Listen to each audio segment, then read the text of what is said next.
जिनको पढ़ना नहीं आता है, जिनको ये अक्ल नहीं है कि अपन को गमी में हंसना नहीं है, खुशी में रोना नहीं है, जिनको अक्ल की कमी है, वो लोग अपने आप को सुखी नहीं बना सकते। और अगर आपको ज्ञान चाहिए ना, तो आप ऐसे लोगों से दोस्ती करो, ऐसे लोगों से दोस्ती करो जो आपसे आपका हाल चाल ना पूछें, जो आपसे मिलते साथ हेलो हाय ना करें, जो आपसे मिलते साथ वाहिगुरु बोले, ऐसे। क्योंकि ऐसे लोगों की दोस्ती से आपके कर्म कट जाते हैं। कैसे कर्म कटते हैं भाई? जैसे देखो,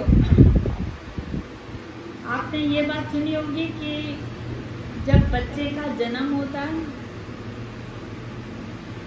तब माँ बाप उस बच्चे के जन्म का टाइम बताते हैं पंडित को। फिर पंडित उस बैग में जाकर उस टाइम के आसमान में ग्रह देखता है, किस समय कैसे ग्रह थे, ये बच्चा पैदा हुआ है, कैसे कौन सा ग्रह है। फिर उसके हिसाब से उसका नामकरण करता है। ये बच्चा पढ़ाई करेगा, ये बच्चा फॉरेन जाएगा, ये बच्चा बहुत कमाएगा, ये बच्चा नहीं कमाएगा, आपको बता देता है और आप उस बात पर विश्वास कर लेते हो, जबकि ऐसा नहीं है। अगर आपको, मैंने संगत को बताया है लेकिन आज कुछ नई संगत है इसलिए मैं इस बात को दोबारा रिपीट कर रही हूँ। ये बात सच्ची है, बिल्कुल सच्ची बात। और वो दोनों माँ बेटे अभी मेरे सामने भी हैं। उनसे अगर आप पूछना चाहो तो पूछ भी सकते हो, लेकिन अपन को इन कचरों में नहीं पड़ना है, पूछना नहीं। आप उनकी बात समझो। भाई, एक माँ को 2 बच्चे थे, दोनों लड़के थे। माँ क्या करती थी, बड़े बेटे को बहुत प्यार करती थी, बहुत प्यार, खिलाएगी उसको, और जो मजदूरी का काम करवाना तो वो छोटे से करवाएगी। मटका साफ कर दे, टंकी साफ कर दे, गैस सिलेंडर चेंज कर दे, जो भारी भारी काम है वो छोटे से कर दे। अब छोटा बोलता था, तो बड़े को बहुत प्यार करती हूँ, मेरे को प्यार नहीं करती। तो ऐसा होता है क्या? दोनों को बराबर प्यार करते हैं, जबकि नहीं करती। अब एक दिन क्या हुआ, उस छोटे को भूख लगी, तो उस छोटे को भूख लगी तो उसने बोला, मम्मी बहुत भूख लग रही है, कुछ बना के दो। तो बोले, अभी तो मैं टीवी देख रही हूँ, जाके मैगी बना के खा लो। बच्चा आया, गैस के पास आया। अब जो बच्चे ने कभी लाइटर गैस को लगाया नहीं उसको, तो उसके मन में एक तरह से उत्साह भी हो रहा था और एक तरफ से उसके मन में ऐसा भी हो रहा था कि कैसी माँ है, मेरे को भूख लगी है तो मेरे को बना के नहीं दे रही, कैसी माँ। ये बात उस बच्चे के मन में घर कर गई। अब बच्चा थोड़ा थोड़ा कभी कभी इसको जवाब भी दे देता, नहीं करूँगा, तुम गंदी हो, ऐसे मुंह पे बोल देता। तो माँ को आया गुस्सा। माँ ने बोला उसको, बोला बेटा उसने कोई गलती कर दी, उसको डांटना था। तो उसने डांटने का तरीका सुनो। उसने उसको डांटा कि बेटा बड़ा होकर तू इतना दुखी होगा, इतना दुखी होगा, इतना दुखी होगा कि लोग रोते हैं तो आंखों में से आंसू आते हैं ना, तू रोएगा ना तो तेरे आंखों में से खून टपकेगा, इतना दुखी। अब इस बच्चे को ये बात मालूम थी कि माँ भगवान होती है। अब उसने बोला, भगवान ने बोल दिया है कि तू दुखी होगा तो मैं दुखी तो होऊंगा ही होऊंगा। अब मैं वो दुख देखूं उससे पहले मैं अपने आप को ख़त्म कर दूं। अब उस बच्चे का ना पढ़ाई में मन लगे, न कहीं मन लगे, बहुत परेशान, बहुत परेशान। अब ये तरीके ढूंढ रहा है कि मेरे को अपने आप को कैसे ख़त्म करना है। लेकिन जाको राखे साइया मार सके ना को। अब उसको ऐसा हुआ कि कोई ऐसा अच्छा व्यक्ति मिल गया जो इसको बहुत प्यार से, बहुत अच्छे से इसकी बात समझ रहा है। तो उसने बोला, साहब मेरी एक परेशानी है। बोला, बोलो क्या परेशानी है तुम्हारी? बोले, साहब मेरी मम्मी ने मेरे को ऐसे बोला है, अब मेरा मन कहीं लगता ही नहीं, क्योंकि माँ ने बोला वो तो सच होगा, ये बात मुझे पक्का पता है। अब मेरा कहीं मन ही नहीं लगता। तो उसने बोला, नहीं बेटा, माँ से बढ़कर कोई चीज होती है। बोले, भगवान। और हमने तो किताबों में पढ़ा है कि माँ ही भगवान होती है। तो उसने बोला, नहीं, भगवान से भी बढ़कर एक चीज होती है। बोला, भगवान से बढ़कर कौन सी चीज होती है? बोला, होती है। बोले, अगर वो चीज मुझे मिल जाए तो मैं उससे माफी मांगू। मेरे को अपनी जिंदगी बहुत अच्छी जीनी, बहुत अच्छा इंसान बनना, बहुत अच्छी सेवा करनी, बहुत अच्छे काम करने, लेकिन इन सब चीजों को ये माँ जो बदुआ देती है ना, वो मेरे को खा जाती है। उसको बोला कि क्या है? उसने बोला, वो है भक्ति। बोला, भक्ति कैसी है? बोला, तुम करो, भक्ति करो। भक्ति करने के लिए तुम सवेरे जल्दी उठो। उस बच्चे को तो अपने जो मन में ख्याल था, मांगने से तो अच्छा भक्ति कर।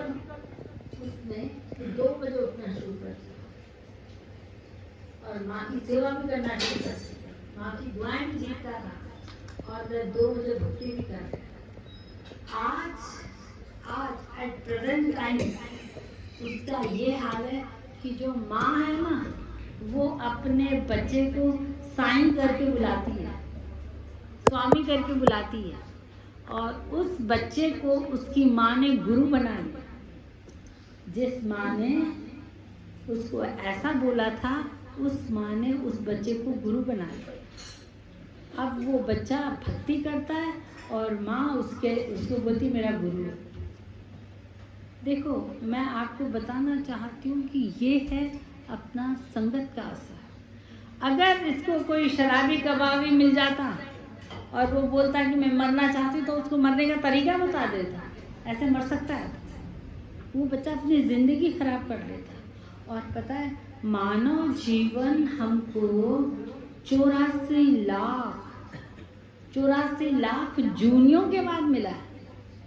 आप ये समझिए, जैसे देखो अपन को इंसान का जन्म मिला है, इंसान का जन्म अपन को 25-30 साल, 35 साल, ऐसे 84 लाख जूनियां अपन को पार करनी पड़ती हैं, तब इंसान का जन्म मिला है। और अपन क्या कर रहे हैं?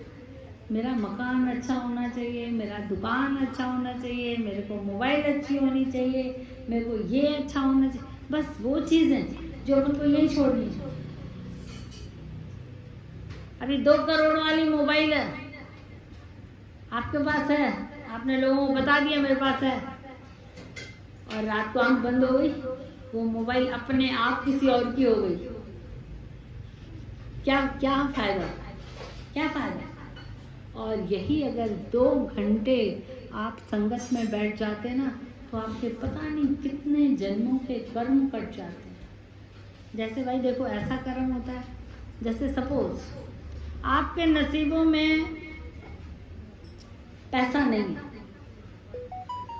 और आजकल पैसा भी बहुत कुछ होता है, खुदा तो नहीं होता है लेकिन बहुत कुछ होता है। तो आपके नसीबों में पैसा नहीं है। अब आपको लगता है कि मेरे दोस्त के पास ये है, मेरे रिश्तेदार ऐसे हैं, मेरे ये ऐसे हैं, मेरे को पैसा चाहिए, और आपको पंडित ने बता दिया था कि इस बच्चे के नसीबों में पैसा नहीं है। मैं आपको इस बात की गारंटी दे रही हूँ कि आप गुरु ग्रंथ साहब के सामने सिर्फ मत्था टेकने आ जाओ, आपको पंडित ने जो रेखाएं बताएंगी ना, वो रेखाएं बदल जाएंगी आप। क्योंकि अभी शायद मैंने ग्रुप में भी ये बात डाली है, तो आप लोगों ने देखा होगी। रविंद्रनाथ टैगोर से किसी ने सवाल पूछा, बोला साहब आपने राष्ट्रगीत तो बहुत अच्छा लिखा है, क्या उसके शब्द हैं और क्या उसका अर्थ है, फिर क्या उसको स्वर दिया गया है? बहुत अच्छा, आपने देश की तो बहुत अच्छी सेवा की है, लेकिन आपने विश्व की कोई सेवा करी है क्या? कोई ऐसा काम किया जो विश्व में मशहूर हो, विश्व का भला हो। तो उन्होंने बोला वो काम मेरे करने से पहले 500 साल पहले गुरु नानक साहब जी करके गए। गुरु नानक साहब जी करके गए। बोला गुरु नानक साहब जी करके, मैं समझा नहीं। तो उसने गुरु नानक साहब की लिखी हुई आरती गगन में थाल वो वाली आरती गा के सुना दी। बोले देखो ये गुरु नानक साहब की रचना है। तो उसने एकदम बोल दिया भाई गुरु नानक साहब तो सिखों के गुरु हैं, हमको हमारी बात बताओ। तो उन्होंने बताया कि गुरु नानक साहब सिखों के गुरु नहीं है, ब्रह्मांड के गुरु हैं, ब्रह्मांड के गुरु हैं। अब जैसे देखिए आपका बेटा प्राइम मिनिस्टर बन गया, आपके मन की क्या हालत है, आपका मन कितना खुश है मेरा बच्चा इतनी बड़ी पोस्ट पे पहुंच गया।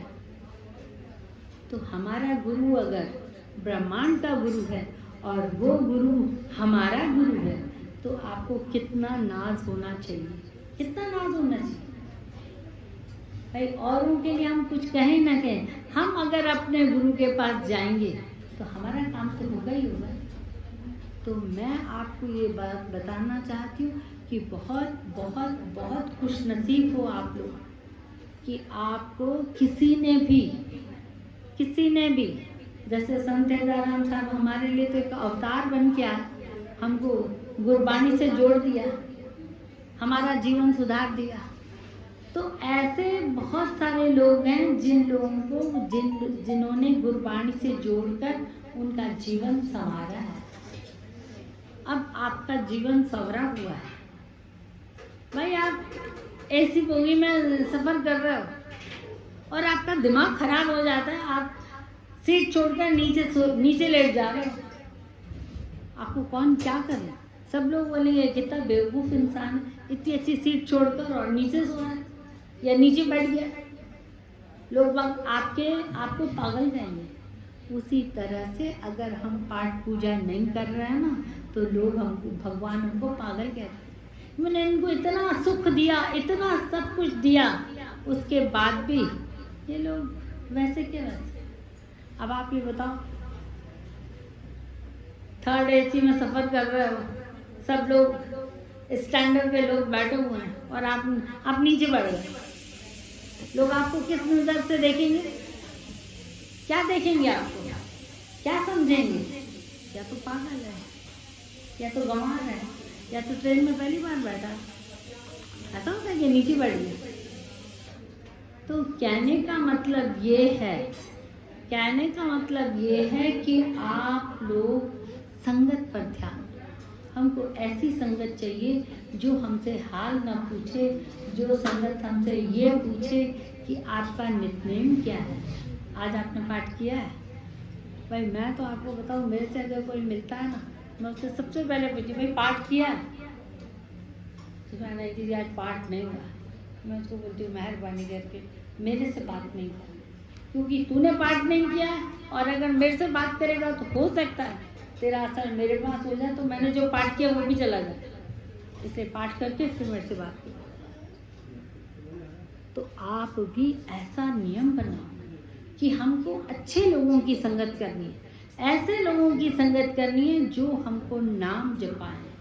ऐसे लोगों की संगत नहीं करनी है जो आपको रात को 2 बजे तक घुमाएं।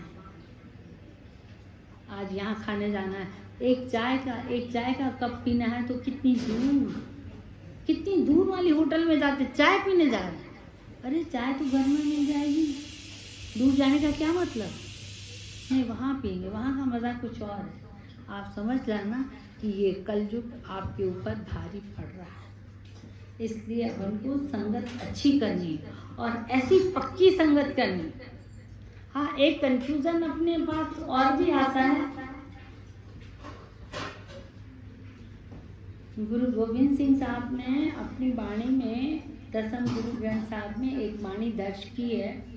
उसमें उन्होंने बताया है कि कलयुग ऐसा आएगा कि आप अगर रास्ते से जाओगे ना तो आपके जाते जाते आपके पैर से किसी पत्थर को ठोकर लग जाएगी, वो पत्थर अपनी जगह से खसक जाएगा, वहाँ से 5 गुरु निकलेंगे, वो तुम्हारा पीछा करेंगे कि मैं गुरु, मैं गुरु, मैं गुरु, मैं गुरु।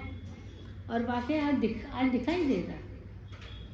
टीवी खोलो तो कितने कितने महात्मा होते हैं। सब महात्मा अपनी जगह पर हैं, लेकिन हमको अगर गुरबाणी का सहारा मिला है तो अपन को और कहीं देखना ही नहीं, कहीं नहीं देखना। क्योंकि देखिए अपन को सर्वोत्तम चीज मिली हुई है, फिर अपन छोटी छोटी चीजों की तरफ क्यों देखें। भाई आपको 10 लाख की सर्विस लगी है तो आप 100 रुपए वाली सर्विस क्यों करोगे? क्यों करोगे 100 रुपए वाली सर्विस? आपको 10 लाख मिल रहा है। तो अभी अपन को गुरु साहब ने गुरबाणी बख्शिश करी और गुरबाणी का जाप करके हम अपना मानव जीवन सफल कर सकते हैं। ऐसा सफल कर सकते हैं कि हमको मरण जन्म के चक्कर से ही समाप्ति, कोई अपन को ये नहीं होगा। तो संगत से विनती है कि इसका उपाय है अमृत वेला। अमृत वेला बिल्कुल मत छोड़ना। दिवाली के दिन आप भले काम कम करना, लेकिन इतना आराम करना कि दिवाली की रात वाला अमृत वेला कर सको। दिवाली की तो रात जागेंगे अपन, क्योंकि दिवाली की रात लक्ष्मी माता घूमती रहती है। जो सोए रहते हैं उनको सुला देती है, जो जागते रहते हैं उनको अपने जैसा बना लेती है। तो जिनको लक्ष्मी माता की ज़रूरत है, जो चाहते हैं कि लक्ष्मी माता हमारे घर बैठे, वो भक्ति करें। बोल गुरु नानक देव की जय।